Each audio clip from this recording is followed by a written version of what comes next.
Hi, I'm Alex, and today I'm going to talk to you about attention.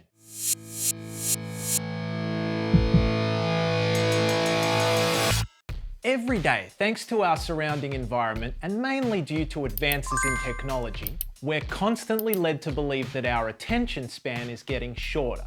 Microsoft even decided to do a study on it, which was published in 2015.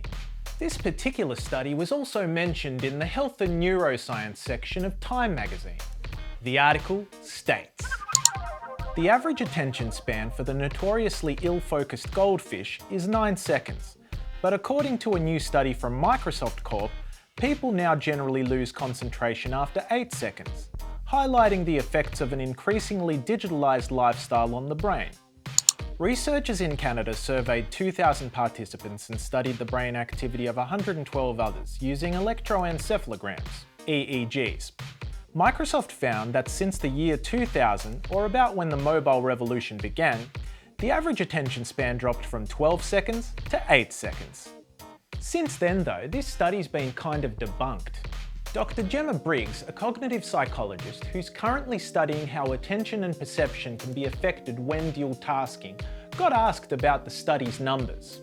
She stated that from her findings, human attention spans aren't that simple, and noted that attention spans are task dependent. So the fact that a generalized figure can be produced is nonsense. So depending on what task we're doing at the time will always be a factor when assessing our attention span. On top of that, the study got paired with the information that goldfish have an attention span of 9 seconds. Well, guess what? Contrary to popular belief, there's absolutely no evidence of goldfish or fish in general having a short attention span or short memory. So, why am I mentioning this? Well, you shouldn't believe everything you read, and even publications like Time magazine get a lot of stuff wrong. Apart from that, we're all still learning, and we're finding out new things about the brain every day. I personally think that it's not actually our attention span which is the problem, but it's more that we get led down paths that at the time we feel are a little bit more attractive or exciting. This in turn affects our dopamine balance, which then affects our ability to delay gratification. I actually speak about this further in another video. If you want, you can check it out here. Anyways, we now have an overwhelming abundance of information available right at our fingertips, anytime, anywhere.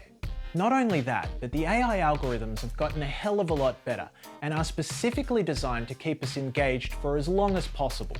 Therefore, I believe that our attention in general is okay. However, we always seem to want that sweet hit of dopamine, so we always end up choosing our phone with a colourful screen instead of that book with small black writing. And just to be clear, I'm not telling you to stop using your phone. The phone's an incredible tool. However, I do think we should use it with a bit more awareness. Before I explain how all this relates to meditation, I just want to share Dr. Gemma Briggs' explanation on how our attention really works. She states, "The brain is like a theatre with a spotlight and house lights, and it cycles between spotlight mode, attention focused on a single point on the stage, and house light mode, attention diffused over the audience." So, what does all this have to do with meditation? Well, a more recent study published on the National Library of Medicine website, a study that hasn't been debunked, suggests that meditation can improve our executive attention. What's executive attention, you ask?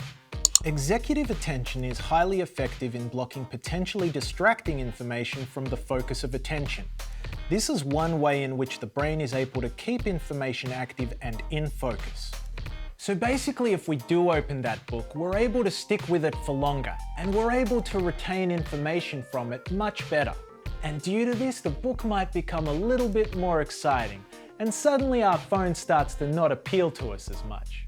I guess if you keep Dr. Briggs' explanation in mind, then meditation would be giving us much better control switching between spotlight mode and house light mode. Or perhaps meditation is giving our whole lighting system in the brain a much needed upgrade. Essentially, whatever we focus on, we start to focus on it much better, and any distractions that we might have had prior start to lose their effect. And here's the best part. In the study, they found that this improvement in executive attention was found in people who only just started to take up meditation. The article states, Ultimately, although much remains to be studied, the current studies expand our understanding of the initial effects of brief meditation and suggest that brief meditation impacts attention even in novice practitioners, an effect that was revealed when controlling for neuroticism. In addition, it is worth noting that the current studies are not just useful for unlocking the wellness benefits of meditation, they may also be useful for the psychological study of attention in general. So it's not just that novice meditators are showing this improvement, but also that just 5 to 10 minutes of daily meditation will get you there. And remember, this doesn't just appeal to reading and learning. It can also benefit you when riding a bike or driving a car. Absolutely anything where extra control and attention is needed, then meditation is going to enhance it. Could it be dangerous if you don't meditate? You'll find links to all the studies and articles down below. If this video has given you value, please hit the like button, subscribe. I'll see you next week. I'm Alex. Later, meditator. Make no mistake, it's time to meditate. Meditation, a little meditation for ya. Meditation.